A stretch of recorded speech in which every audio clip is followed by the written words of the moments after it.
that I started a coaching business just out of sheer, hey, looks like people want this. And I was kind of one of the first, I don't know if it was first, but one of the first people, before Instagram and everybody with a six-pack was a nutrition company. 8-week body transformation on Instagram. Guaranteed.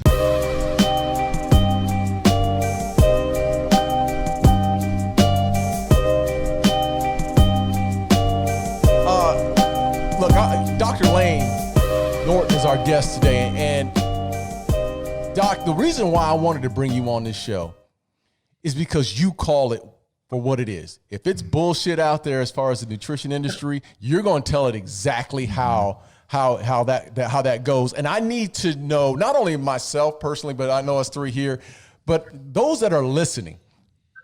And I don't know, I'm not a nutritionist. I'm not a Ph.D. like yourself, but I get a lot of questions just because I work out every day and I try to watch what I eat, but I'm getting a ton of questions on nutrition, and I can't answer those questions. And we got a lot of listeners that are on our show, and including ourselves. Man, we are so intrigued, and we're so happy to have you on this show because you're going to answer those questions for us today. It's all on you. All of them. Doc, All of them. it's all on you, brother. A lot of pressure, Doc. Yeah. But what we first want to do, I'm sorry, go ahead. No, I that's all right. I'll answer what I can. It's a long conversation. Yeah. You know what I mean? Yeah. And I think with anything, and what people forget is that, there's not really black and white answers. That's just not how things work. Darren, you played in the NFL as a defensive back. If somebody said, hey, what's the one technique I should use to be a better defender, what would you tell them?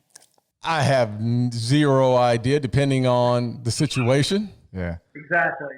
Yeah. Exactly. It depends, right? That's what you're going to hear from me, and what I say a lot is it depends, right? And I think that's the same for a lot of things in life, but I think one of the things people struggle with is, since everyone eats, everyone has formed some opinion about nutrition based off their experience with food. Now, I'm not saying that they shouldn't have that opinion. The problem is trying to distill that down into what's real versus what is your anecdote and just your experience. Yeah. So how did you get involved in nutrition? I mean, at what age was it that you started to say, the nutritional value of what you've learned or what you go, because I know you power lifted, you did bodybuilding, what was it, when was it at your age that you started in this journey? Yeah, so it depends. I'll try to give the really short answer to that. So when I was young, like circa 15 years old, I got picked on a lot and did not get a lot of attention from girls. So I started lifting weights to try and remedy that. Now, lifting weights remedied neither of those things.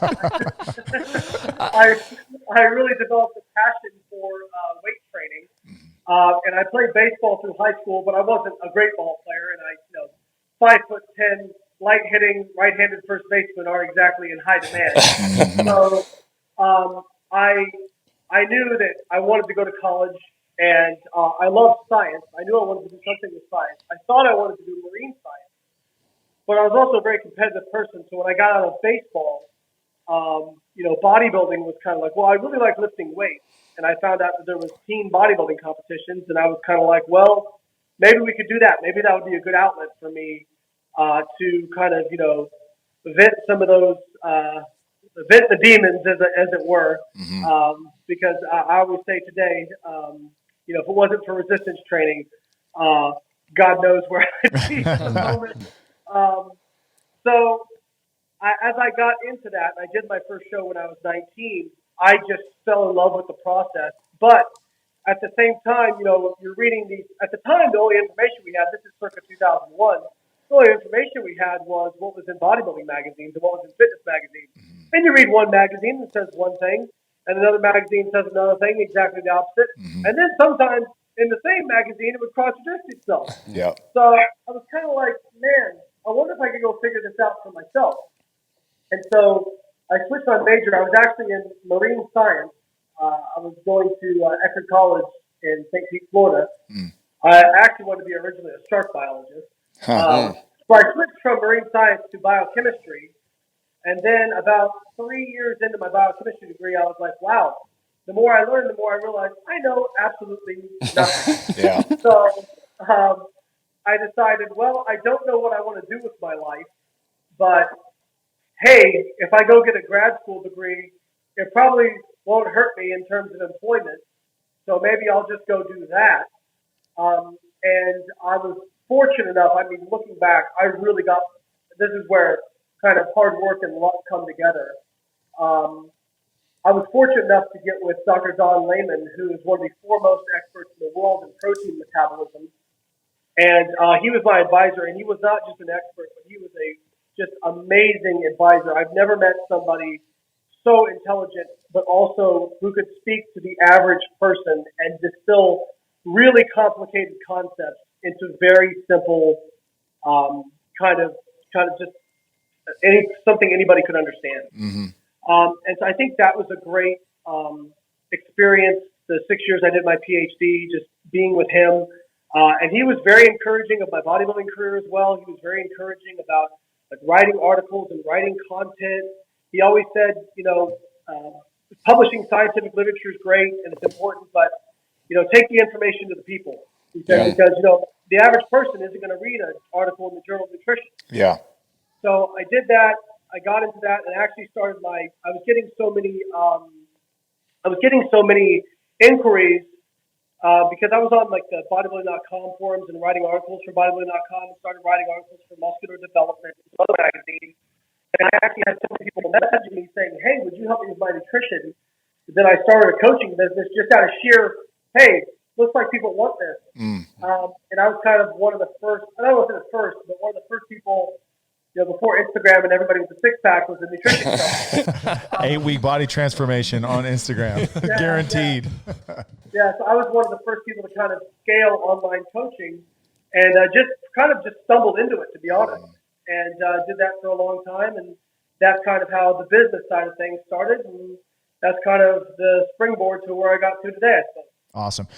On this show, we talk a lot about journey, right? And we talk about, okay, we look at people and you're at the top of the nutrition fitness game, right? You've been on Joe Rogan, you've been on some of the top platforms there are in this industry.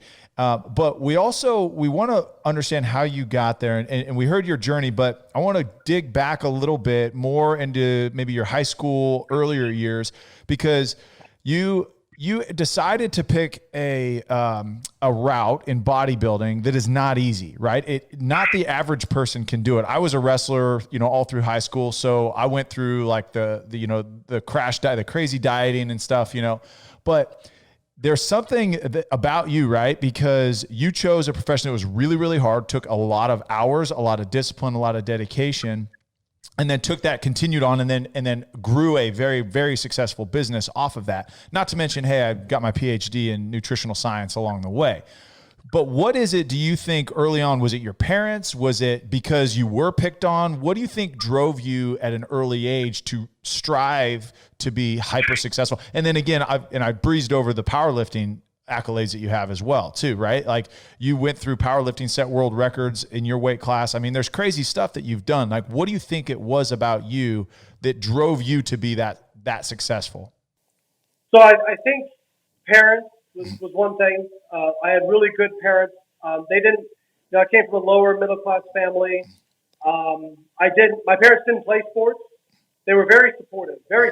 And they always said, son, we'll support you whatever you want to do, as long as it's positive, as long as my dad always said, he's like, son, I want you to just love what you do and live within your means. And regardless of whatever that is, we will support you. Man, so that's good. When bodybuilding started, they were kind of like concerned because they're like, okay, he's bringing home magazines and dudes that are skinny. These little banana hammocks. When I did my first bodybuilding show, they were the loudest people in the audience. That's awesome. They became big fans, and actually, they're staying with me this weekend, and we've had some good reminiscing. But I think, if I had to psychoanalyze myself a little bit, probably what drove me a lot was people telling me I'd never be anything when I was a kid. I think when somebody goes through, all kids get a little bit of, if not bullying, but just messed with by their peers. That's normal. I think some shrug it off. I think some get really depressed from it. And then I think some use it as motivation to do better. And I always, I got it pretty bad. I was pretty low on the totem pole when it came to, the social circles in school. And I just kept thinking, I'll show you. But I will tell you, that skill, I think, I tell people talk about having confidence. And I always say you can't just tell yourself to be more confident and then all of a sudden you're more confident. Right. That's not how it works. That's a skill that has to be developed. And I think that comes from just, you have that big goal, but then you have little things along the way that build it, right? And I think one of the first light bulb moments for me was I was 8 years old, and my parents had signed me up for minor league. They called it minor league baseball. It was with the pitching machine, right? And I played t-ball and all that kind of stuff, and I was not very good at it, but I had fun doing it, But one day after practice, my mom came up to me and she's like, "Honey, I see you goofing off all practice." She's like, "Now, it's not that I don't want you to have fun, but we're spending $100 on this." And at the time, that was a lot for my family. Mm-hmm. Like, we're spending a lot of money on this. And so if you don't like baseball, that's okay. We'll go find something that you like, but we want you to apply yourself. And I just remember thinking, well, I don't want to stop playing baseball. So I just started putting more work into practice. And I got better. And at the end of the year, our coach, I'll never forget this, even as 8-year-old, how much of an impression this had on me. And it really didn't register until later in life. But they had, we finished much higher than our team should have. Like, we didn't have a lot of talent. We were kind of scrappy. And our coach, he was really cool. He went out and got extra trophies, not just the participation trophy you get, but he got us, I think we finished like 3rd place. He got us like most valuable player, best hitter, that kind of stuff. And when he called most improved player, he called my name. And at that moment, it was like, holy crap. I'm not just fated to something. I can work at something and get better. Mm-hmm. So when I got into bodybuilding, I'll still remember this. Like, this is, so you go through setbacks, you overcome those setbacks, you go through small setbacks, you overcome those setbacks. And that kind of builds you to the point where when the bigger setbacks happen, you feel confident you can overcome them. So, like, for example, one of those was I tore my pec completely away from the tendon in 2008. And that's a real bad injury, especially in bodybuilding. And, I mean, the first surgeon I went to was like, this is like sewing hamburger back together. I'm not advising you to get surgery. Well, I found a really good surgeon who actually worked with the Chicago Bears. I'll shout him out. His name's Michael Corcoran. Yeah. Because I was in Illinois at the time. And he actually was able to do the repair. And it took me a year and a half to come back. But I remember when I came out of anesthesia and they told me that the surgery had worked, that they would have been able to reattach it, I remember thinking, I don't care how long it takes, I'm going to be back. Mm-hmm. And I'm going to show all these people. And there was, at that time, I'd kind of gotten a little following online. And of course, when you have those setbacks, and I've always been somebody really transparent, like I'll talk about a setback while I'm going through it. A lot of people talk about them afterwards. Yeah. Mm-hmm. I'll talk about it while I'm going through it. Because I want people to know that is normal. That is a normal thing. Because all you see on Instagram is the highlight reel. Yeah. Yep. So, people were like, "Oh, you'll never be back. That's the end of your career, this and that." 18 months later, I stepped on a bodybuilding stage, and the judges couldn't even tell which pec had been surgically repaired. Wow. So, and I actually won. That was my first natural pro show. So I always competed drug-free in bodybuilding and power. Okay. And so that was the first. My first pro show was that one, and I actually won the heavyweight division. That's awesome. That was pretty cool. But that was another big, like, confidence boost. Okay, I can come back. And I've gone through several injuries. Like, even when I set the world squat record at that time, I really struggled with a back injury during that time. I was able to get past it. And then in 2017, I had a lot of stuff happen, divorce, life kind of fell apart overall. And I re-injured my back really badly to the point where I couldn't even walk. Oh. But having the experience of going through so many setbacks, I just said to myself, you know what? Maybe I'll never get back, but I'm just going to go through the steps that I know would make it possible for me to get there. If it's possible, this is the way to do it. And I'm just going to put that work in and just, you know what? In a couple of years, if I look up and I'm not back, then hey, at least I tried. Yeah. And it's amazing what happens when you do that. You know? I love it. And, I think go ahead. I always tell people, I say, a lot of people say trust the process, and I say trust the work. I say trust it. If you put that work in, it's going to work out. That's awesome. I just think our culture is so afraid of failing and so afraid of going through the work, going through the struggle, that they don't give themselves the opportunity to grow. Mm-hmm. So it's just status quo. I'm just going to go. This is what, like you said, right? Like, oh wait, I'm not just going to be blended in with a team and just a guy out there. I can actually put in the effort and I can actually grow. I think that's awesome. You know, but the question I would have for you is, you know, for most athletes or those that are really accomplishing things, how selfish were you? Did you have to become selfish in your own right to meet those goals? I think for a time you have to have some element of that. Now, it's always been a little bit difficult for me because I wear many hats.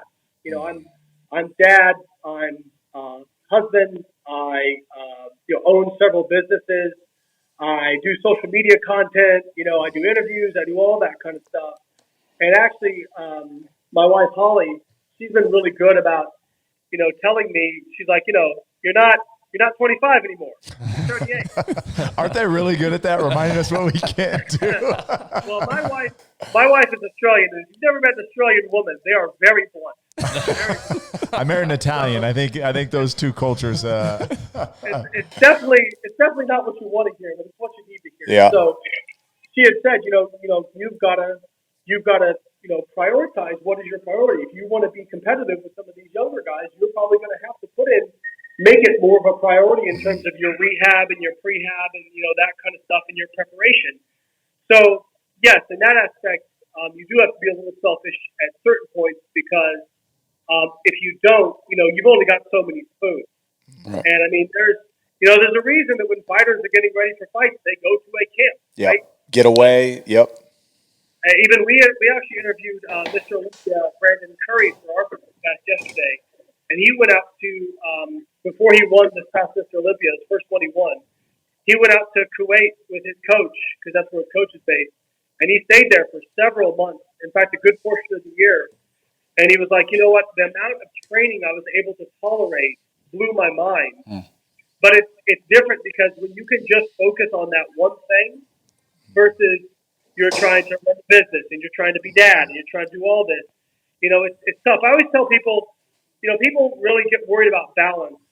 And what I tell people is it's hard to be balanced at any one time of your life. Yeah. That's just not going to happen. Mm-hmm. But you probably should be balanced over the course of your life, right? Yeah. And a good friend of mine named Eric Helms, he had a good description of it. He said, it's kind of like walking a tightrope, right? So have you ever seen somebody walk a tightrope? They'll start to go to one side and then they'll correct by moving back to the other side, and maybe they overcorrect and they have to come back this way, right? I think you're always kind of doing that with balance, and you're trying to find kind of the secret sauce, but you probably never quite get it. So I try not to worry too much about being completely balanced, if that makes sense. Yeah. I just try to make sure that, hey, over, you know, a year period, I'm not neglecting my kids, right? Over a year period, I'm not being a crap husband, right? But if I have to put in a little bit less time for a month or two as I'm, you know, really focusing in on a competition or a certain goal, I'm also not beating myself up about that because I also know that once that's over, okay, now it's time to go back to putting in more time as dad, more time as hub, you know, that sort of thing. So I think that I look at balance as kind of, okay, over the course of my lifespan, am I doing okay?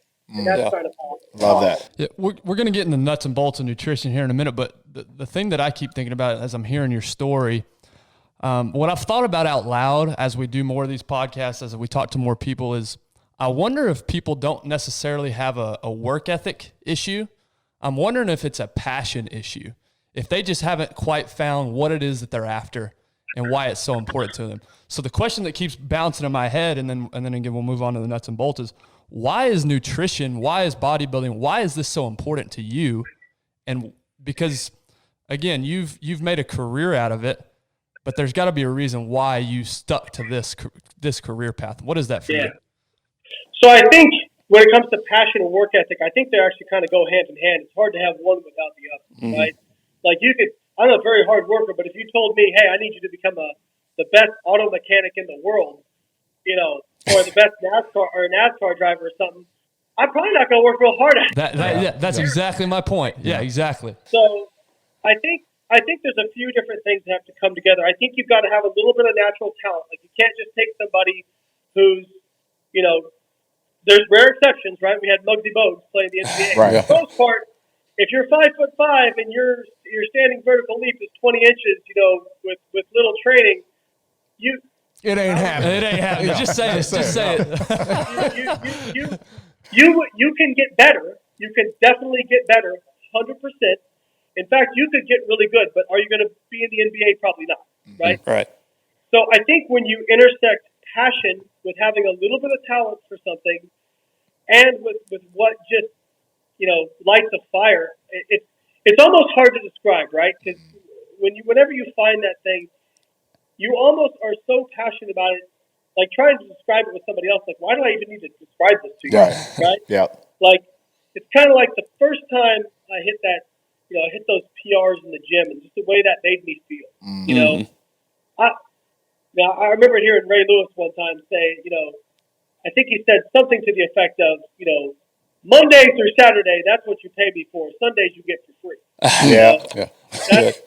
That's how I feel about the gym. You know what I mean? Like, I was at Nationals last year. It was the biggest Nationals in the history of USA powerlifting, and there was I think 1,200 lifters in total at Nationals. Goodness. And it's like I had to be up at like 4 a.m. because weigh-ins were at 6.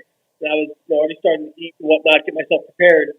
And I didn't get much sleep the night before because, I was just so excited. It was my first Nationals back after being injured. And I get to the warm-up room, and I can hear some people like kind of complaining about how early our group was going. And I just like hit my last heavy squat, and I'm so fired up. I'm just like, how do you not get fired up for this? This is National Day. This is all about. Like, you're worried about it being early in the morning? Get out. I just say that. That's what I'm thinking. I'm like, you don't have to wake me up for this. Like, I don't care if I got no sleep. I'm on today. You know what I mean? Yeah. And that's kind of, it's just when you find something like that just lights a fire under you. Just even, I tell people, like, I went to squat today. It's just an every week. Every squat session, I get nerves. I get butterflies. Like that has not changed in 20 years. Yeah. And I think when you can find something like that, actually the best description I heard of that, real quick, when I played baseball, I would get butterflies for a game, and I would always try to get rid of that. I would try to calm myself down, and man, I had the wrong approach to that. I remember watching a season of The Ultimate Fighter, and this will always stick with me. Matt Serra was coaching a fight, and before the fight, the fighter was getting like ill, like vomiting, throwing up because he was so nervous. He's like, I can't do this. I can't do this anymore. I hate the way this makes me feel. And Matt Serra looks right at him and says, what are you talking about, man? That's the feeling of being alive. You care about something that much that it's making you feel this way. It's a good thing. And ever since then, when I'd get nerves or something like that, I would be like, this is a good thing. And I would enjoy that. Yeah. And I think some athletes say they don't get nervous. Bullshit. Hey, we'll call for bullshit sure. On that I think that's BS. I think they interpret how the nerves are differently. Yeah. I think people who perform very well, and I'm sure, Darren, you met people who were vicious in practice, absolute beasts, and then it came to game day. Oh, booty got real tight. Yeah. Hey, Cushing in the locker room. So Brad Cushing, when I was in Houston, he would set a trash can in the middle of the locker room. And he would the people that vomit like violently and loud, but that was his every game. He got so nervous, and this is Brian Cushing. Yeah. He for a period arguably was one of the best middle linebackers in the league, right? For every game, throwing up violently, loudly, and that was his deal. Yeah. And some guys like quietly go, I don't want people to know that I'm nervous. Go home. I'm going to go hide in the bathroom and I'm going to, no. Hey, everybody. And like guys would get jacked up. Like, we're ready to go. Cush is ready. Yeah. Who's going to stand up to him and call him? Exactly. That's right. I think that when you find something that you care about like that, I mean, that's, and I think I'm not a mental health expert, but I think one of the problems we have in this country is people, we have a crisis of purpose. You know, like I couldn't agree more. Again, I've had people say, man, you know, why do you get so, it's just lifting weights. And I'm like, man, I could make anything sound like nothing if I say it that way. Right? It's just music. It's just movies. It's just football. Whatever. Like, by you being passionate about something, you're not only doing it just for you, you're showing other people what's possible as well. Yeah. And I think that's where you're able to help other people. Because if it makes you feel this way, there's other people that make it feel that way, and maybe you can just guide them a little bit. That's kind of how Love it.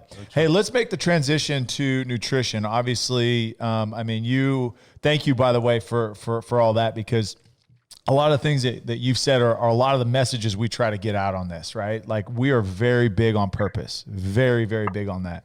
But the nutrition side of it, I want to start really high level, because we can really, really get down in the weeds and talk about, you know, the scientific reasons for metabolism and synthesis and all these things. But why? And I want to focus maybe on the male demographic, and we get the opportunity to talk to your wife, and we're going to maybe focus on the female side with her.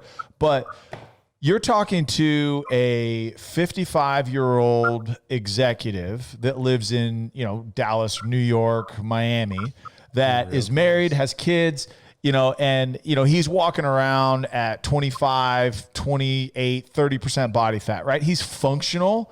And he's not like, and I guess that's high, but he's not like obese, right? You don't like look at him and say, okay. And he's just like not super healthy, but it doesn't stop him from his sales job or his executive job. He's been married 25 years. Like his wife may not be, you know, dragging him into the bedroom, you know, 3 nights a week, but it's like life is fine. Are you talking about me? This is eerily similar to Darren's description. Just add but okay, go ahead, Tyler. Ask the question. Get to it, Tyler. The picture in my head of this individual does not look like Darren, by the way. But so speak to him why nutrition it needs to be important, or it needs to be on his mind. You're notorious for saying, look, flexibility is key because it's got to be sustainable, but what about the people that just don't, right? Like, it's like, I'm going to eat lunch every day. I'm going to go to happy hour at 5:00 every night with clients. And then I'm going to go eat a dinner. And then, you know, I'm going to throw down some ice cream before I go to sleep. Like, and that's just their routine. And but talk about from a longevity standpoint, from a performance mentally, but how a well-balanced nutrition approach really does benefit even those that may not be interested in competing on stage. Sure, of course. And, you know, that's kind of the demographic more that, like, my recent books have been kind of targeting, as opposed to people who get on stage. We got one of them right here. There we go. We're in you, bro. We got That lost forever. Yeah. Go check it out. Right there. I'm so proud of that book. I learned a lot writing that book, actually. So I think there's a lot to unpack with that. Yeah. I think one of the first things is, you know, what is this? You can lead a horse to water, but you can't make him drink, right? So, right. If somebody just decides that that's not important to them, there's really nothing I'm going to say that's going to make that difference, right? Yeah. It's kind of like, we can get rah-rah and we can tell somebody why it's important, et cetera, but until they have that moment of, I want to do this, this is important for me, you just kind of badger them, right? So I've always said to people, it's not my job to judge people, right? If somebody is overweight or, you know, higher body fat, you know, I have never sat outside of McDonald's and watched somebody go in who was overweight and said, "Oh, you fat slob." Just go slap that Big Mac out of their hand. The fries. It's not a helpful thought process. Right. Because if I tell people this, and this isn't usually the case, but if somebody said, "Hey, I'm happy," right. That's not my place to tell them what should make them happy. Yeah. Right. So there's plenty of people who have great physiques, who are in great shape, who are very unhappy. You know. So, and you know, I think, but that being said, most people who are higher body fat typically want to get to a lower body fat. Maybe it's not a priority. And I think one of the things I've heard, think Eric Thomas said this.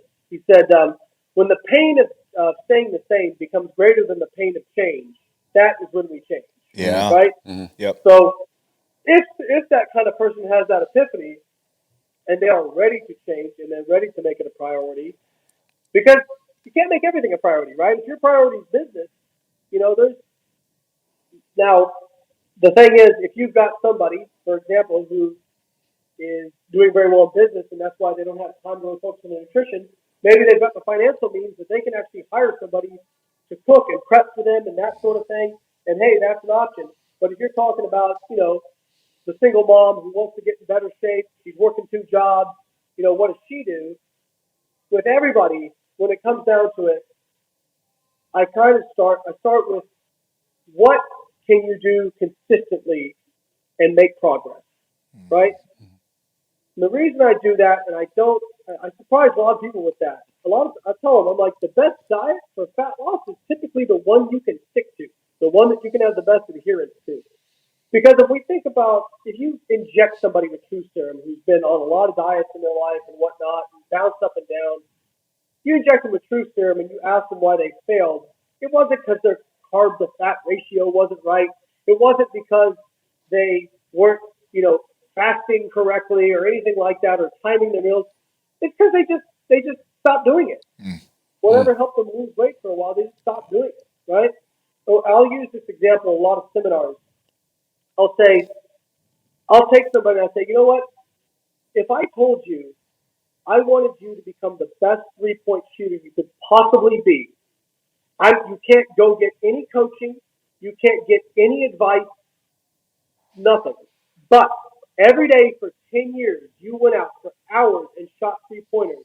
You're probably not going to be in the NBA, but I bet you'd be pretty darn good at shooting 3-pointers. Yeah. Mm-hmm. You know what I mean? Yep. And I think that helps people register how important consistency is. Because I think inherently we know that consistent application of work produces results. But when we're down in the weeds of feeling frustrated or feeling like it isn't happening enough, the easy thing to do is to kind of, it's not going to happen until you quit. And that's why I always say, trust the work and set short-term goals. If you're somebody who's got to lose 100 pounds, I tell them, okay, have the 100 pounds in your mind and visualize it, but focus on the first 10 first, right? Because if you're trying to climb Mount Everest and all you're doing is looking at the peak, you're just every step you take is getting you closer, and you inherently know this, but it's going to feel like it's not making any difference whatsoever. I mean, especially you guys as athletes, you wouldn't get to where you were if it wasn't for every single piece of work that was put in over the course of time. Yes, some people have more talent. Some people may have better, measurables and whatnot. But for the most part, when you get to, regarding athletes, but mostly anything in life, when you get to the top performers, yes, they're talented, but they're also the hardest workers there are. Because you don't reveal all that talent. Everybody knows somebody who was super talented who didn't work hard. Yep. And those guys usually stop around college. They usually don't make it very far in the pros. Because guess what? When you get to that level, everybody's talented. That's right. And so when I bring that back to the average person, I'm saying, okay, let's not worry about getting your nutrition perfect right off the bat. Don't feel like it has to be perfect. It doesn't have to be perfect. You just need to be consistent. Let's just get you making little steps, right? And so I always tell people, one of the things I say is you'll hardly ever hear me use the words like best, worst, never, always. You won't really hear me use those words because I think everything is tools in a tool belt. And depending on the person I'm dealing with, depends on the tool I use. And you can talk to different people. And I always tell people, it's so funny to hear like people who are like, for example, low carb zealots or fasting zealots or vegans who say, and they all say, well, this is, they all kind of make it out, this is the only way you can do this. And I'm like, all you got to do is use your eyeballs and see all the people who have done it every which way, right? When it comes to fat loss, what is the one consistency? Well, the one thing that is consistent is they are creating a calorie deficit, meaning they are consuming less calories than they expend. But you get to choose the way you do that, right? So there's plenty of people who have done it with a low-carb diet. There's plenty of people who have done it with a low-fat diet. There's plenty of people who have done it with intermittent fasting, with plant-based diet, whatever you want. So you get to calorie counting, flexible dieting. I always tell people what happens is a person will try different diets. They feel hard, and then they'll find something that feels easy, right? I hear this a lot with people who do like plant-based or low-carb or fasting-based diets. So I tried everything, and I did this, and it was easy. They assume that their experience will be the same for everyone else. Mm-hmm. Right. But that's not true. Your psychology is individual. And then they kind of do mental gymnastics as a way to justify why their diet was physiologically the best thing that they could possibly do. Mm-hmm. And what I tell people is we should really embrace personal preference more. It is completely fine to say, hey, this diet works really great for me because I just like it. Right. There's nothing wrong with that. Yeah. That is way more important than any minor physiological differences because we have, like in terms of, for example, carbohydrate and fat ratios in different diets. There's over 30 studies now where they equate protein and equate calories. And the reason it's important to equate protein is because protein is a little bit more thermogenic than the other macronutrients. Explain thermogenic real quick. Yeah, so basically, your body is kind of like an internal combustion engine. You have to put energy in to get energy out. So, just like you need a battery to start your car, because you need to put some energy in to get the energy out of that gasoline. Mm-hmm. So you need to put energy in to get energy out of the food you eat. And most of that comes in the form of proteins, carbohydrates, and fat. There's what's called the thermic effect of food, which is how much energy you need to put in to get that energy out. So, for example, with regards to fats, it's about 1 to 3% of the energy you intake. So, for example, if you eat 100 calories of fat, your net from that is about 97 to 100 calories. You eat 100 with carbohydrates, it's about 5 to 10%. So your net is about 90 to 95 calories on 100. Protein is about 20 to 30%. Wow. So your net is lower with protein. So that's why it's important to. Now that doesn't mean you can eat as much protein as you want to not gain fat. People take it way too far.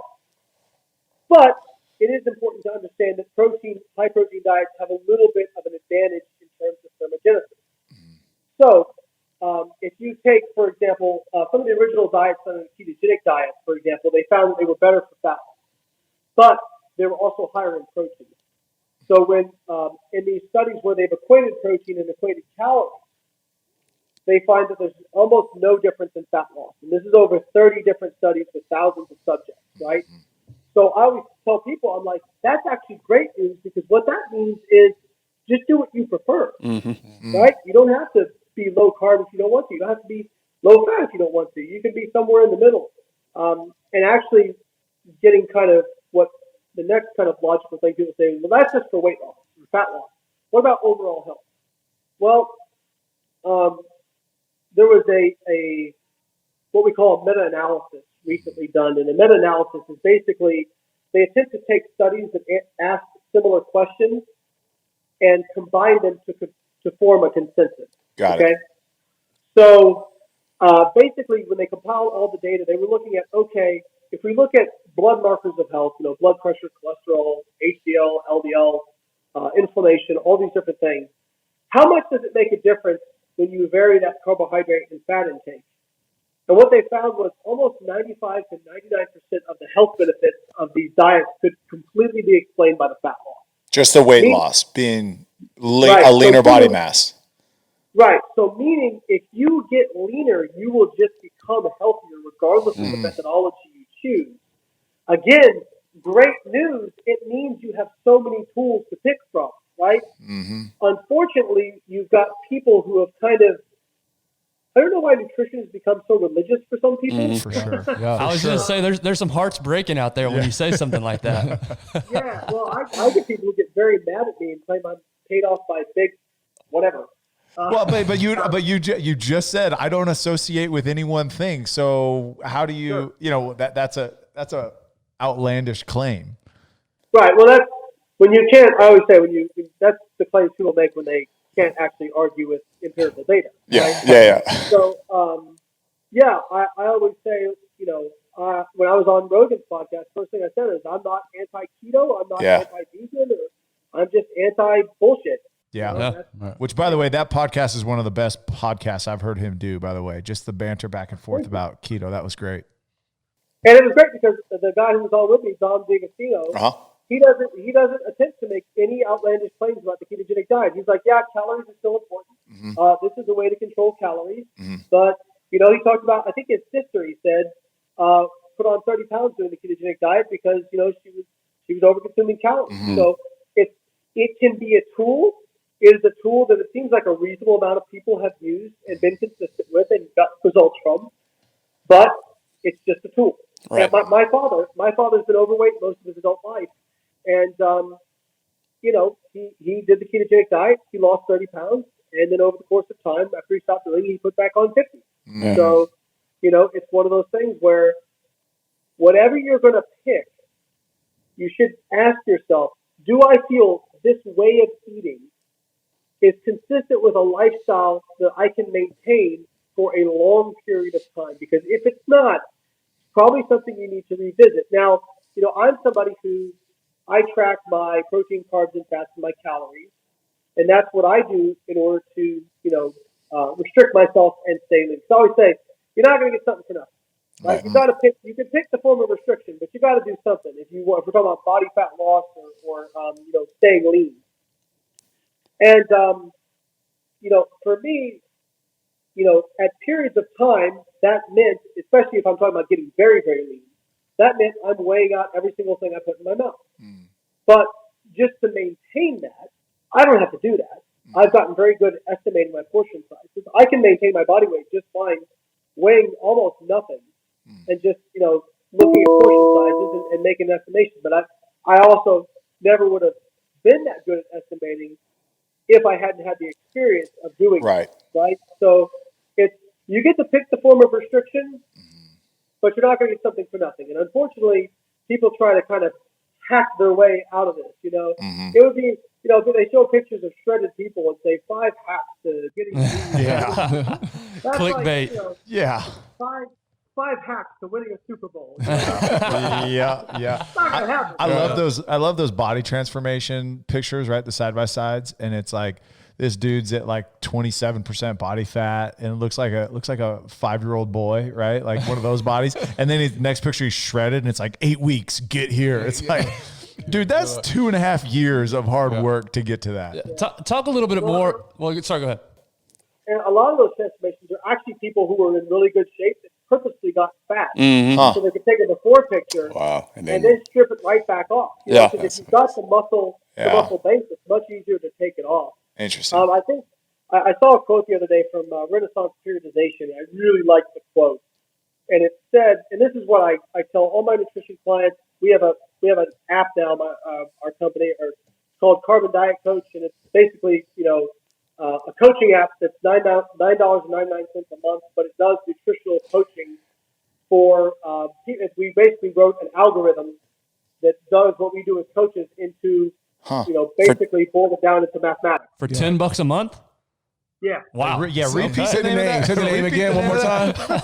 I'm going to write it down right now. So say that name one more time, Doc. I'll make you guys get a chance to try it out if you want. But we have a Facebook group where we get questions and all that kind of stuff. We're very interactive. And one of the things that I tell them is like, yes, the app is going to open the door for you. It's going to tell you, what to do in order to get there, but it's about the work.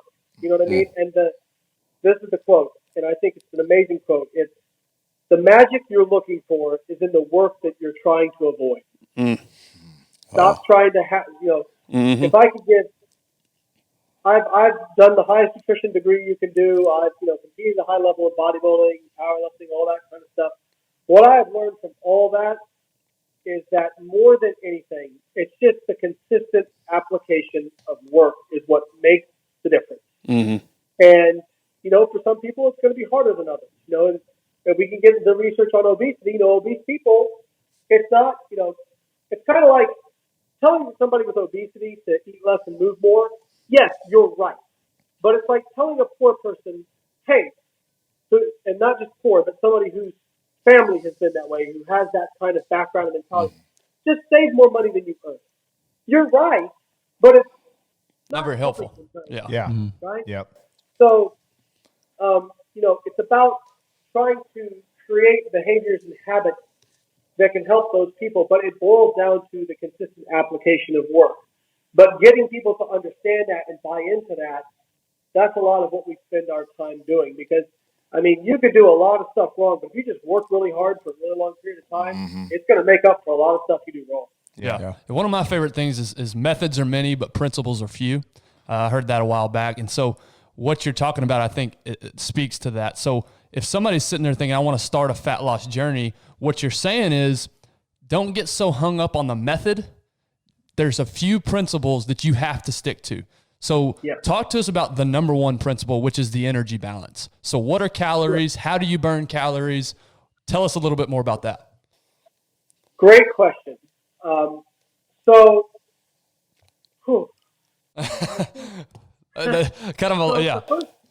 first thing to keep in mind is that people don't understand what calories are. So calories is just a measurement of the energy that is contained in the chemical bonds of food molecules, protein, carbohydrates, and fat. Okay? So it's literally the amount of heat you could generate by burning these different components. Okay? Now people try to use that to say, well, our bodies aren't bond perimeters, so it doesn't matter. That's not true. So your protein, carbohydrate, and fat intake, when we talk about calories aren't something you can look at under a microscope or anything like that, like the molecules that we're talking about. It's just the energy contained within that. But I like to break it down. I like to use monetary examples because I think it's a little bit more intuitive for people. So we just talked about how if you want to become wealthy, accrue wealth over time, you need to save more than you spend. That's true whether you earn $50,000 a year or $50 million a year, right? Again, sports guys, plenty of guys who made plenty of money and blew it on dumb stuff. Burned a ton of them calories off. Yeah, I agree. Yeah. So I like the quote from Dave Ramsey: "You can't out earn stupidity." Yeah, that's right. or poor education, right? Like that's part of it. And the same thing with nutrition. So if you take somebody who is an athlete, they exercise a lot, they've got a high endogenous metabolic rate, for example. We've all known people who can eat McDonald's 3 times a day, and they seem to stay lean all the time. That's Darren. Right. Well, Yeah. Wow. part of that is a lot of lean body mass and exercise very hard, right? So Darren's budget would be very large, right? He can consume more calories because his energy expenditure is higher. The other thing about energy expenditure, people hear that and they think that's just referring to exercise. It's not. So, in fact, exercise for most people is a minority of the energy you burn each day. Most of the energy we burn, or the calories we burn, is just basically keeping the lights on. So, about 50 to 60% on average of the calories you burn per day is just your basal metabolic rate. So that's just to keep your organs working, your pumps in your cells working, all that kind of stuff. Then you have what's called non-exercise adaptive thermogenesis, which is a little bit hard to explain, but think about non-purposeful movements. Have you ever known somebody who fidgets a lot? Yeah. Or Bouncing your knee or, playing with your pen or stuff like that. So that is actually. Why y'all looking at me? Well, just you're burning calories. He's the king of burning those kind of calories. Annoying. Clicking things, knees moving. Yeah, go ahead. Sorry. So I was like that. Interestingly, that can be a very large amount of calories burned per day.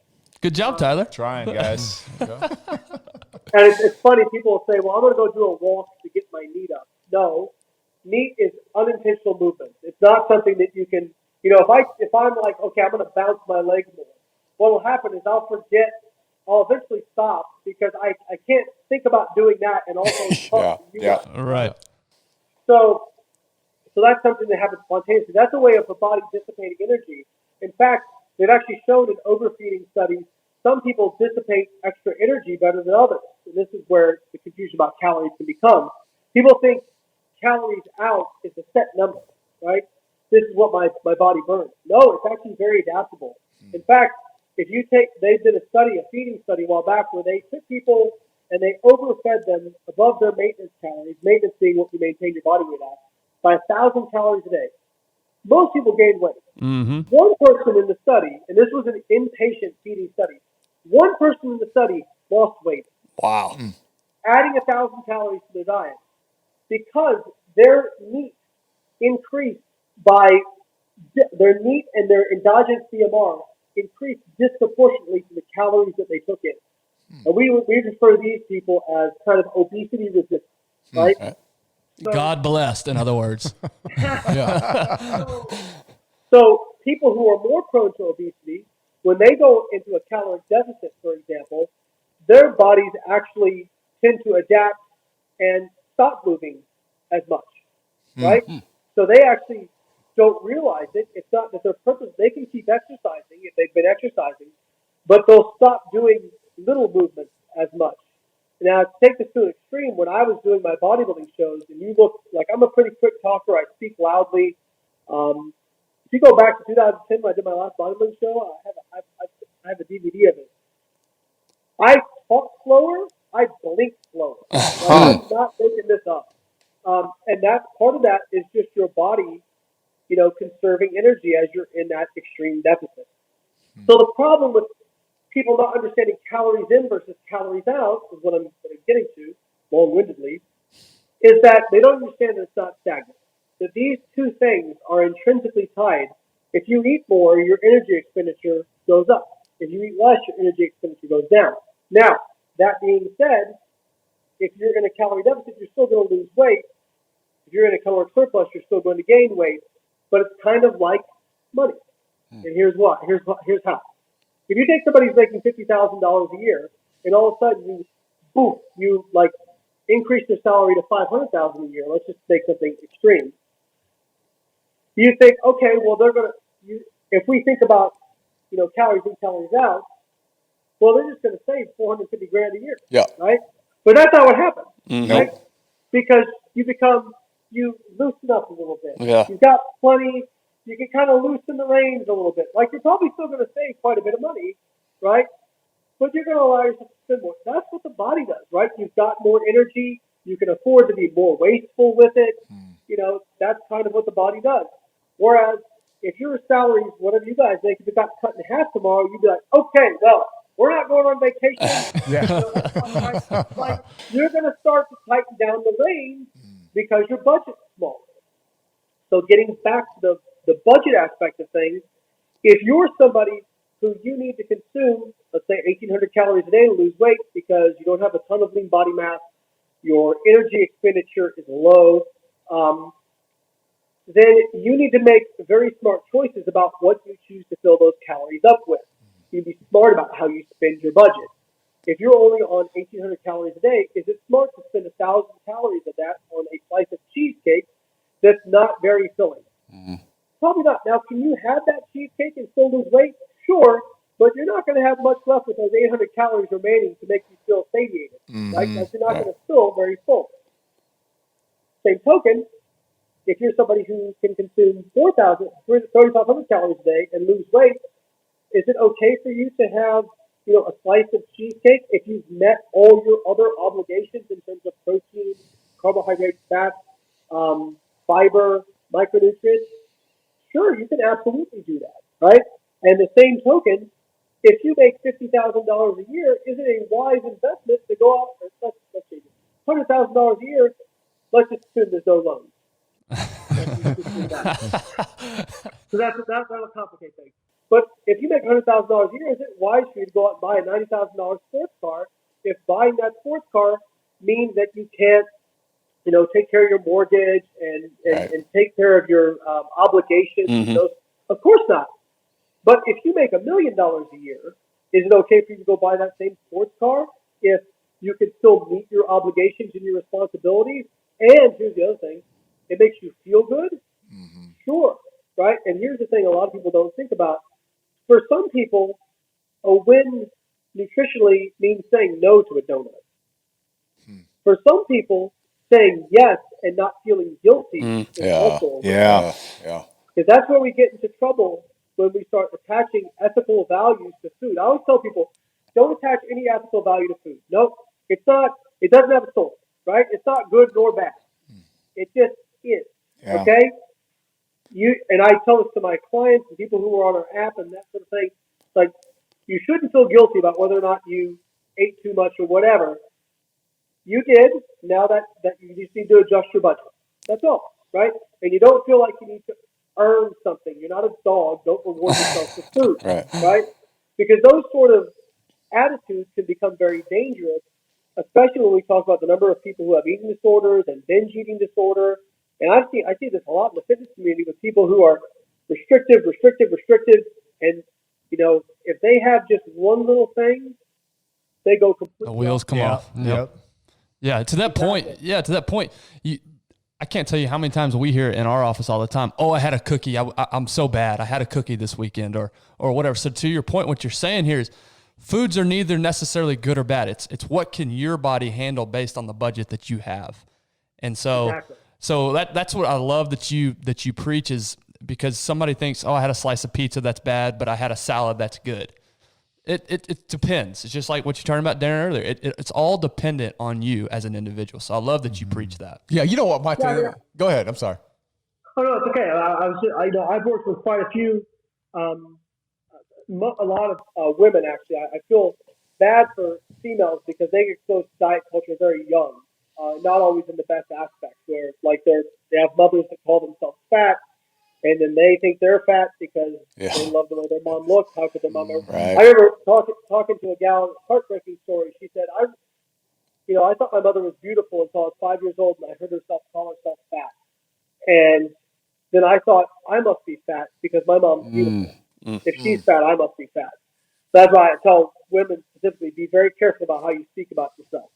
But yeah, I've had some people where it's like, they come to me and they're, oh my God, I had a donut. I factored it into my nutrition. I still had all my other stuff. And, I didn't binge. My weight didn't go up. Like, I still lost weight. For some people, that's a win. But then for some other people who need to moderate that, who it's not healthy for them to have that because it's a trigger food or whatever, sometimes saying no to that is the win. It's all contextual. We cannot just lump everybody together.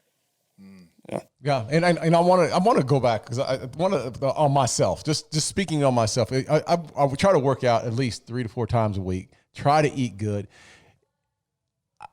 Here's the issue that I'm having, and that I'm hearing this same issue across the board that men are my age are saying the same thing. I hit about 3 o'clock, 4 o'clock, and I hit a wall. I mean, just a wall. I can get up in the morning. I feel pretty good. I just don't know what I'm putting in if I'm fueling the tank throughout the day and whatever it is that maybe I could put in the tank throughout the day that I can feel good at 3 o'clock. Because it is, Doc, it is a wall. And I'm driving home about 4 or 5 o'clock and I'm like, man, I can barely keep the eyes open. I mean, what do you say to someone that's running into that wall? Yeah, so is that after work and you've already yes. as well? Yes. Yeah. So I think, maybe don't judge that so much. And what I mean by that is, it's like when you're go, it's almost like your body just does whatever it takes to get it done. Yep. You know what I mean? And then you're in the car, you have time to decompress, and your body's like, okay, all right, now we can just relax a little bit. I think that's actually pretty normal, if I'm being honest with you. I wouldn't, I don't necessarily think it's a nutrition thing, just right off the bat. Do you feel that way for the rest of the day, or is it just kind of like during that period? It's about, it depends. Sometimes I'm even at the office.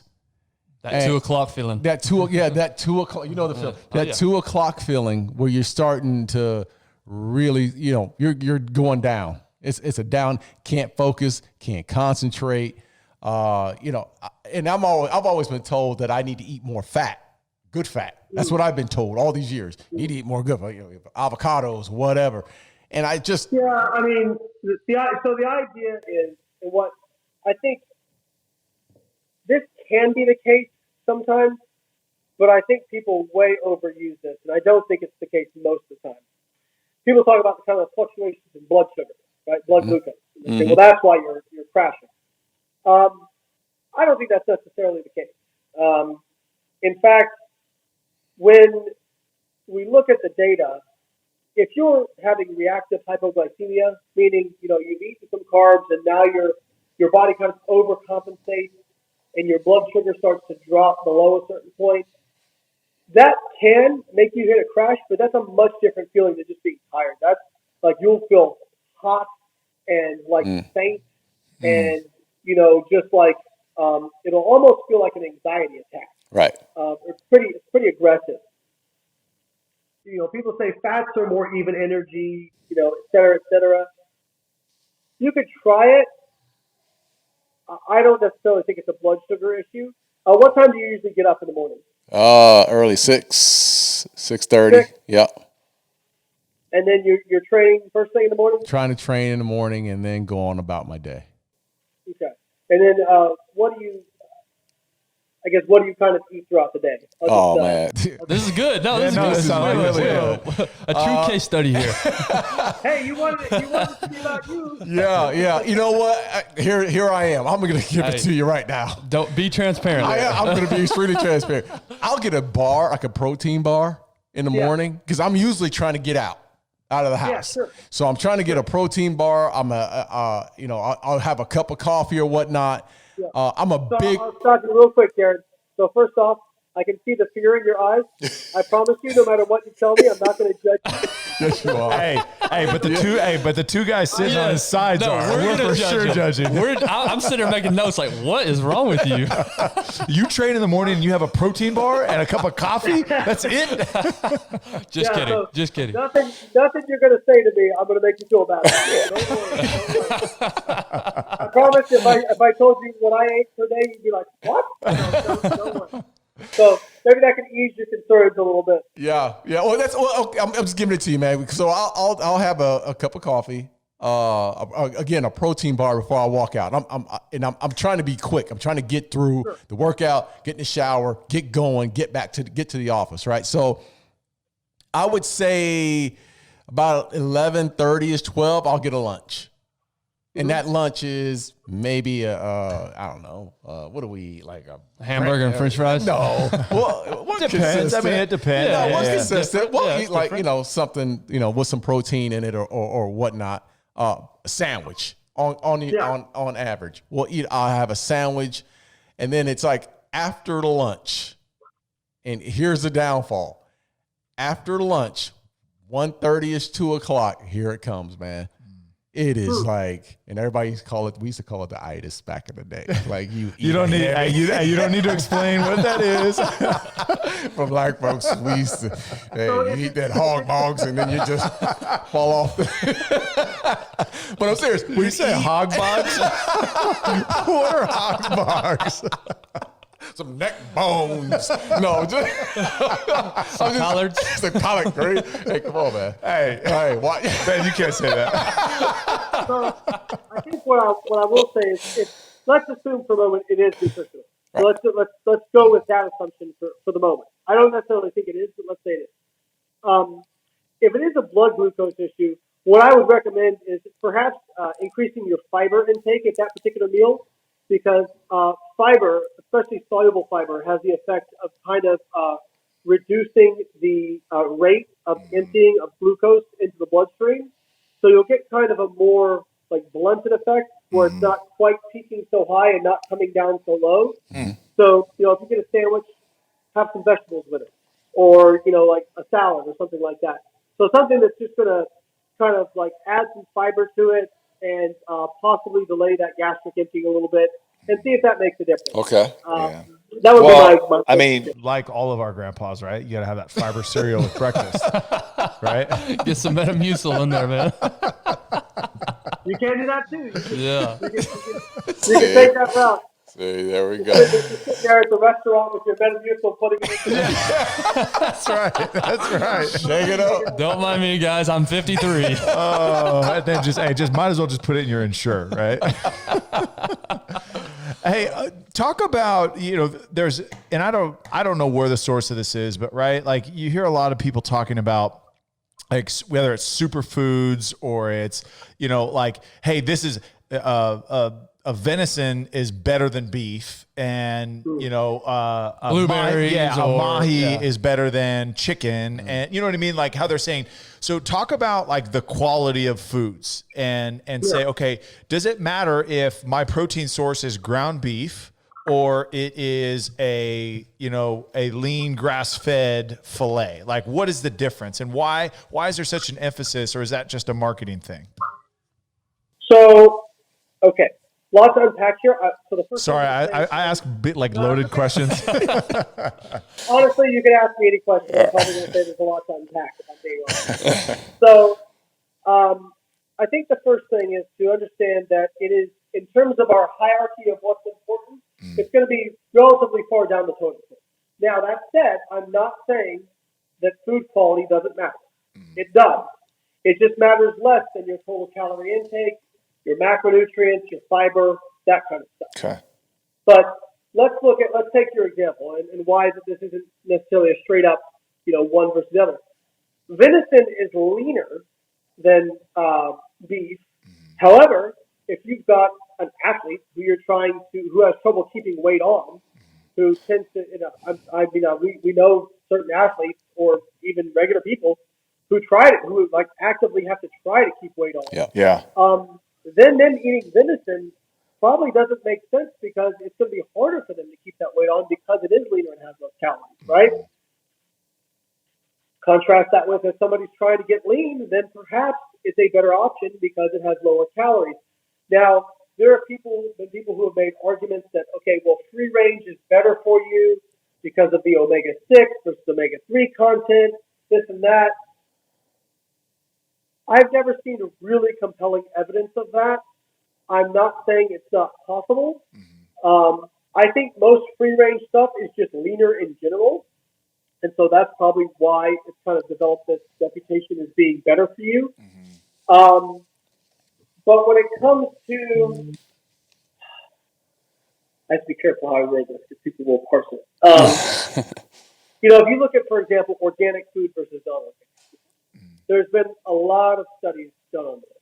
And the consensus of the day is basically it doesn't seem to be any better for health than foods that are comparable in protein, carbohydrate, fat content than foods that are organic. So now, if you like organic food and that's what you prefer, or use that for ethical reasons because of farming industry and that kind of stuff, hey. Or you like spending more money for no reason? I was going to say, I'm going with the organic blueberries instead of the regular blueberries because they're $4 more. Yeah, the one thing that organic food does seem to reliably predict is how much of a self-righteous asshole. That's right.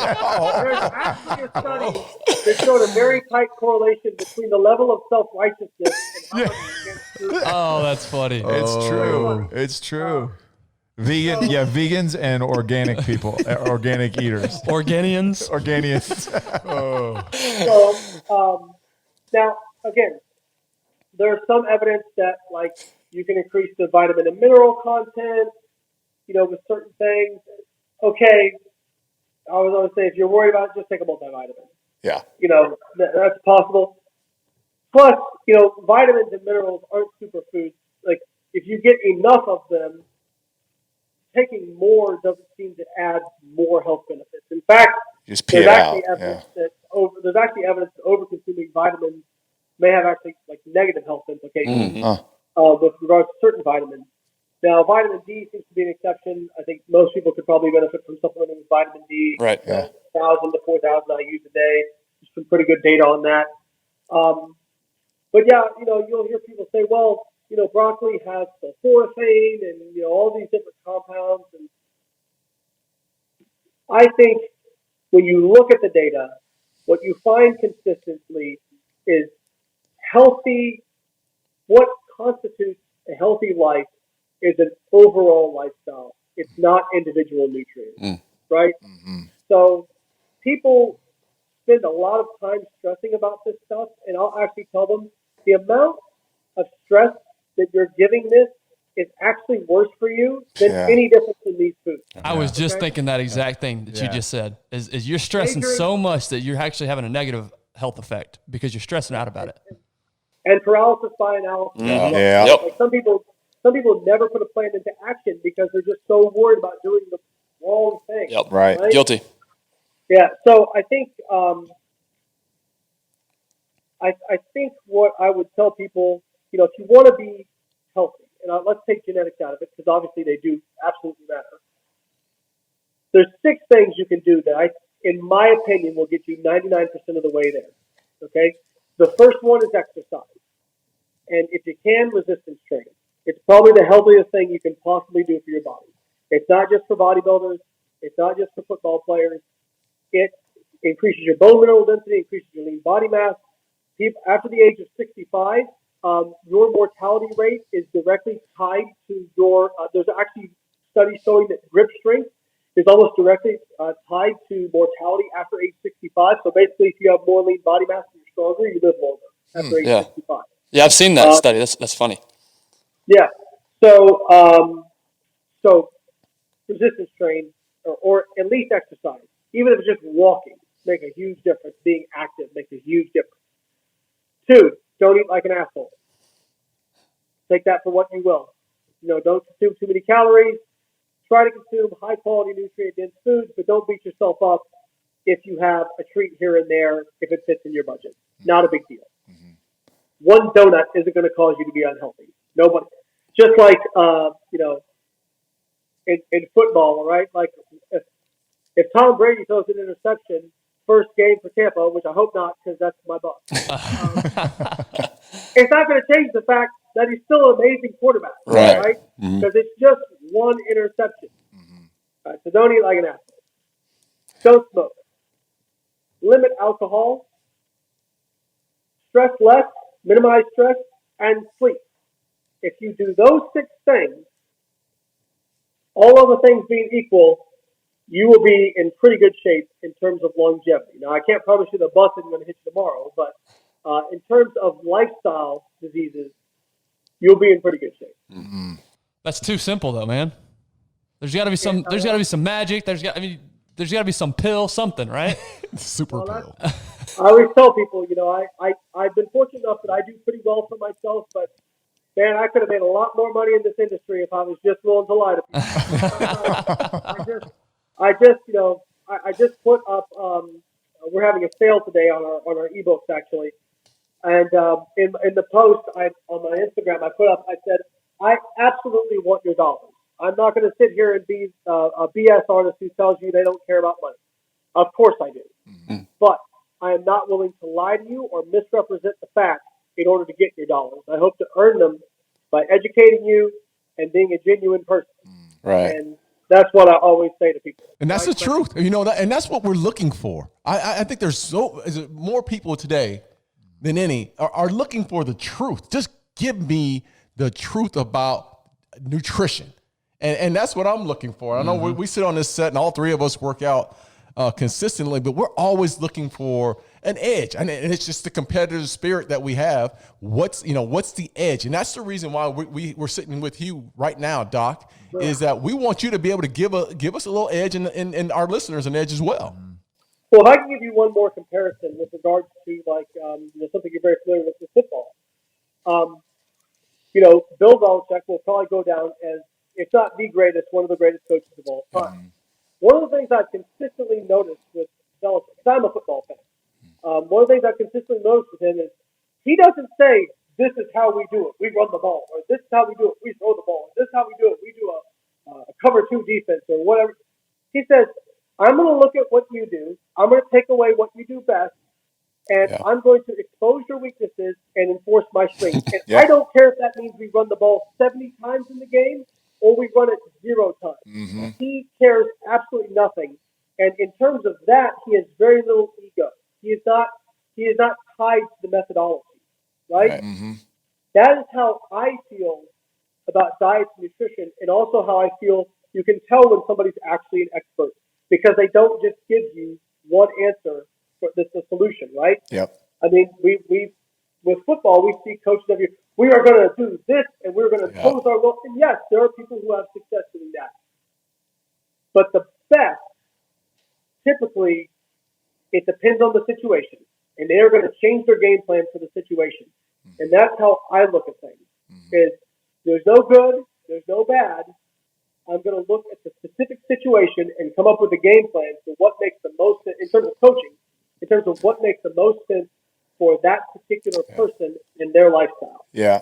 And I think that more conversations and genuine conversations need to happen. And I'll give one more comparison.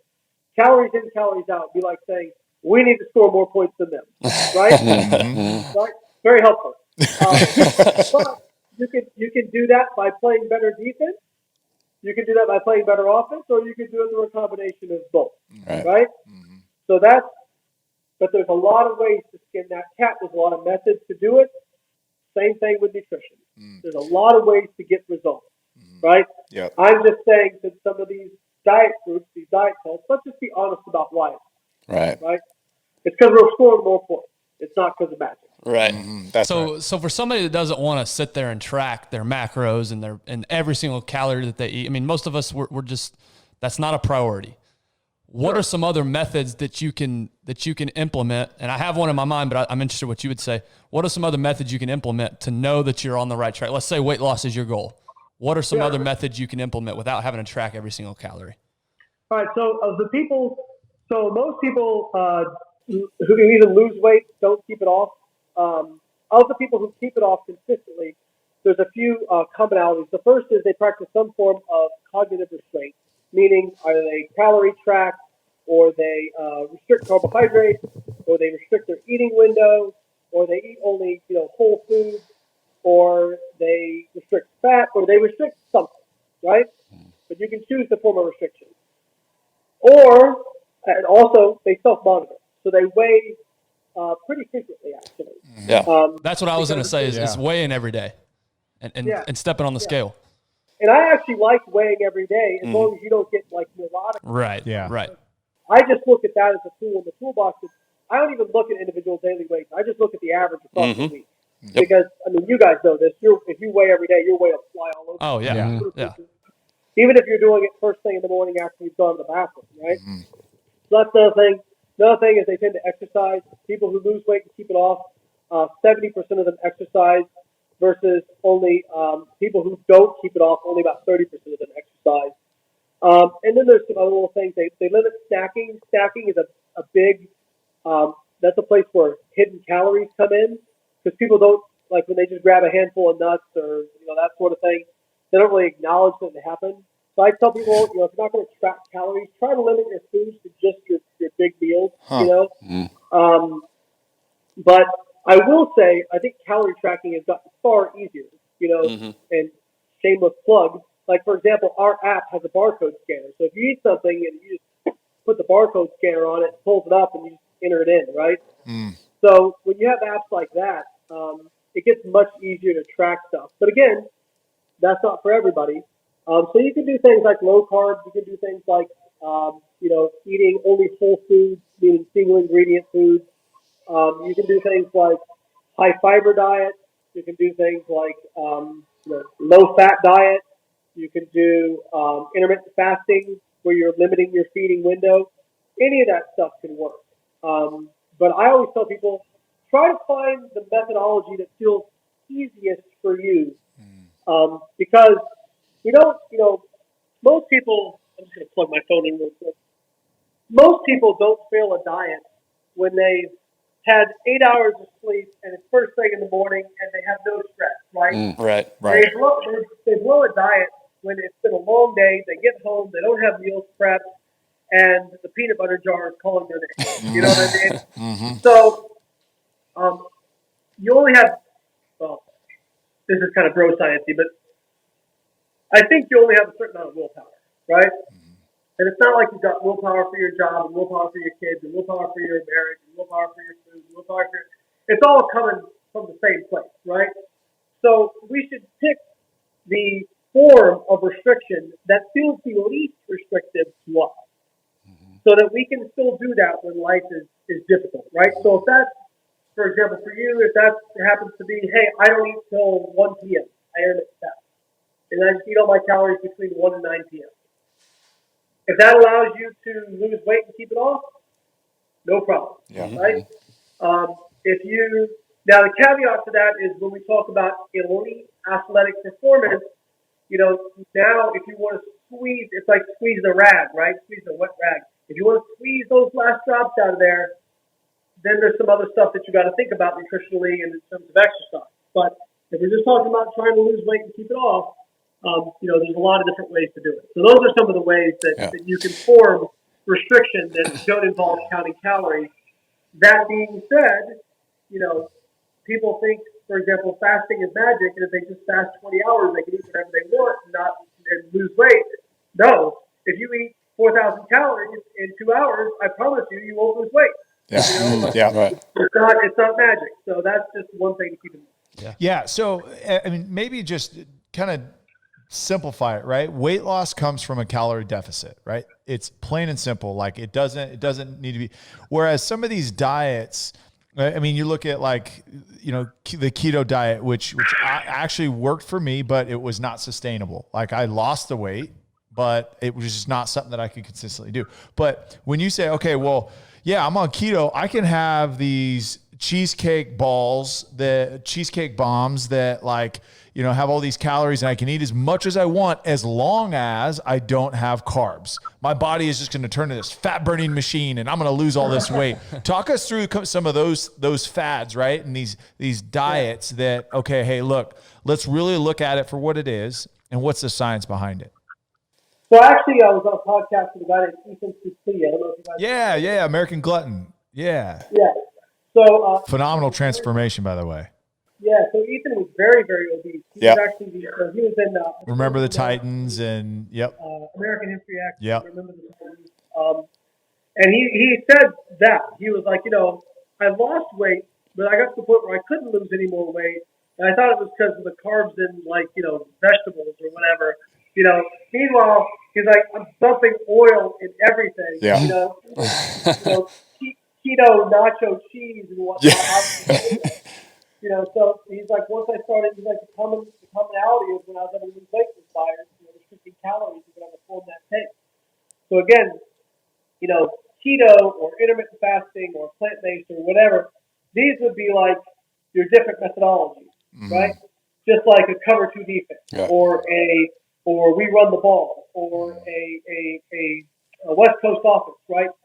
They can all work. But which one you choose should probably depend on the situation, right? It should probably depend on your individual psychology as well and what you prefer, right? It's the same thing, right? Like if you've got somebody they come from an Italian family, right? And they love their pasta. You got to do keto. Well, that's like taking, a typical drop back quarterback who's immobile and saying, we're going to put you in the West Coast. Yeah, wishbone. It's just not a good idea for that particular situation, right?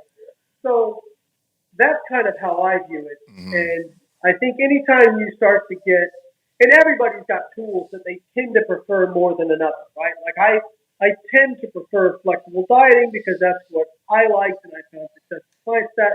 But I also understand it's not appropriate for everybody. And I think that's the main thing to look out for when you're because it's really hard for people to navigate the landscape of nutrition experts because everyone has an opinion. Yeah. So I really look for people who they provide a lot of context. They don't use a lot of black and white statements or superlatives, and they use the words "it depends" or even the dreaded words "I don't know." When I give seminars, I'll tell people, I'm like, you're going to hear me say the three magic words at some point today. I don't know. Yeah. And that's okay, And I think when I hear somebody say that, it actually increases my confidence in them because I think they know what they know, and they also know enough to know when they don't know. Yeah. Right. I think that's very important. Yeah. Agreed. As we wrap this up, I mean, we could sit here and talk for hours, 4 or 5 hours. We really appreciate your time. As we wrap this up here, if I want to go online, if I want to go on Google, other than your stuff, and let's let you plug your website, your Instagram, all that good stuff at the end. But before we get to that, what are some good resources We have your book, Fat Loss Forever. What are some other people that you look at in the nutrition field that you trust? Because again, we're not necessarily looking for opinions. We just want the facts. But there's just so many different varying. So who are some people that you look for? Who could I go Google if I want to learn more about this stuff? Yeah, so I think a little bit of a shameless plug. I think that Fat Loss Forever is fabulous and is not your typical weight loss book like everybody tends to think of it. Mm-hmm. It's not selling any one particular methodology. It's going to give you the blueprint of how to learn to use different methodologies to get what you want. So as far as other people, obviously my wife, she's got a master's in dietetics. She's also top 10 in the world figure model. She's amazing. Very hardworking, very intelligent. You guys are going to love speaking with her. Mm-hmm. And then, as far as other people go, we also have a team of coaches that work for us called Team BioLane, and most of them have master's degrees and coach people for a long time.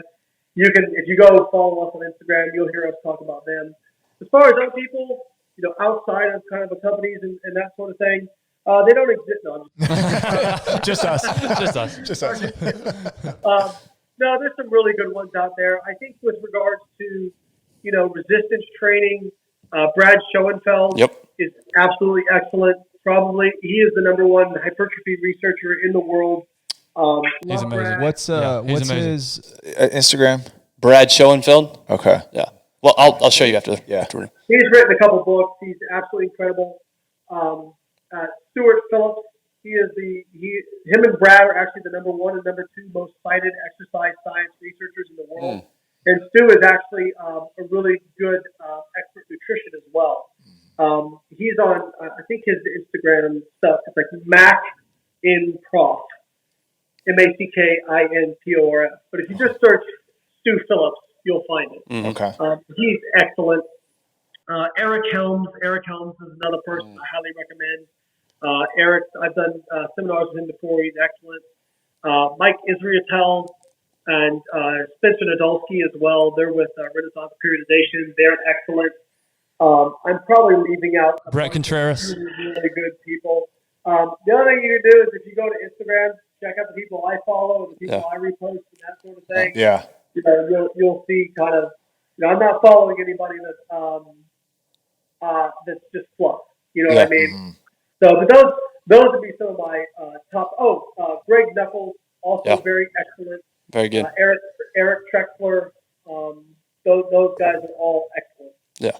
So I think that if you follow just people I talked about just now, you have an excellent start. Well, and you said shameless plug, and I'll back that up. I read a book. It was actually by Eric Helms.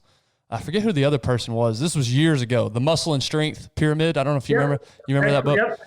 And from a strength training standpoint and from a nutrition standpoint, at the time, those were the two best books I'd ever read until Fat Loss Forever, when I read your book. And so I will 100% back up what you said. This book, despite your ability to be able to just speak completely over our heads, you did an amazing job of quote unquote dumbing it down, making it information that I could consume as a novice. So I couldn't recommend Fat Loss Forever, any more highly than it's one of the best. Let me tell you. Let me say this, Doc. I'm gonna tell you this. This guy Ben Gibbs right here to my right, your left, I guess it would be, consumed that Fat Loss Forever. Yeah, consumed that book. I couldn't put it down. I don't know how many calories you put on. No, I was knocking my knees. So I was good. I was burning calories. But that makes me feel great. Yeah. I'm very excited about our app as well. Our app has absolutely exploded. Tell us the name of the app again. I was serious when Carbon Diet. It's Carbon Diet Coach, and you can find it on the Apple App Store as well as the Android or the Google Play Store. So we're on iOS and Android. Uh-huh. And the website is joincarbon.com. Join Carbon? Joincarbon.com. Yeah, and it's an app that was created by myself, my wife, Keith Crocker, who's another registered dietitian and one of our Team BioLane coaches. And then, we just basically, it's what we do. So it's not just, there's a lot of calorie calculators out there, a lot of macro calculators. It doesn't just do that. It gives you that, but then it also, every week you check in with the coach and the system will adjust you based on how you're responding to the macros and based on what your goal is. And it's really good. We've actually we just went over the 11,000 member mark. Nice. Awesome. And we've only been around. I think we've been out less than 2 months. So Wow. Congratulations. That's awesome. We got 4.8 stars on the App Store, which is really hard to get. And yeah, we're very proud of it. So there's a lot of haters out there for sure. 4.8 out of 5. A lot of people have actually said that reading Fat Loss Forever and then using the app, they're like, it made everything I'm doing with the app make complete sense, but I hate math. So the app took the math out of the equation. Well, at only $10 a month, I mean, that's a no-brainer. Yeah. That is a no-brainer. We think it's really great. It also comes with a food tracker as well, so you don't have to worry about entering it in another app or whatever. It's all right there. So that's awesome. We're super pumped. We think that has a chance to change a lot of people's lives, and obviously at a price point that can help a lot of people regardless of their income level. Yeah. And you're also on Instagram at BioLayne, correct? Yeah. At BioLayne. My website is biolayne.com. You can find the books at biolanestore.com. And that's pretty much me. That's awesome. And I'll plug this. You do like weekly videos that address like current topics. Like you just did one on fasted exercise, right? Like the benefits and the disadvantages of it, the science behind it. It really is. And again, you have such a depth of knowledge on like a scientific level and can speak so intelligently about it. But again, these are very informational videos and really good tools and encouragement for people that maybe not know, but hey, I heard it on the street that like, this is what you're supposed to do, but you actually will back it with science. And those are really, really good tools. And so I would highly, highly recommend following BioLayne on Instagram. Thank you guys. Yeah, man. On YouTube, and we put all those videos up on our website. Yep. Yeah, I try to keep the content coming. Love it. Thank you so much for your time. Ben's gonna hit you with our closer. We like to end every episode with this, and I'm interested to see. Yeah, because there's different phases in your life that I'm sure you could go back to. But yeah, so we typically on our show we talk about the journey, and we talked about your journey a little bit. So the question I like to ask every guest at the end is, if you could go back to any point in your life and tell yourself one thing, where would you go and what would you tell yourself?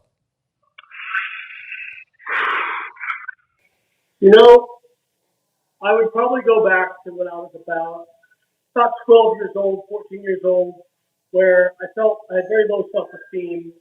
And I would just tell myself, listen, nothing I'm going to say is going to make you feel that much better, because you're getting beat, you're not physically beat up, but mentally beat up every day at school and whatnot.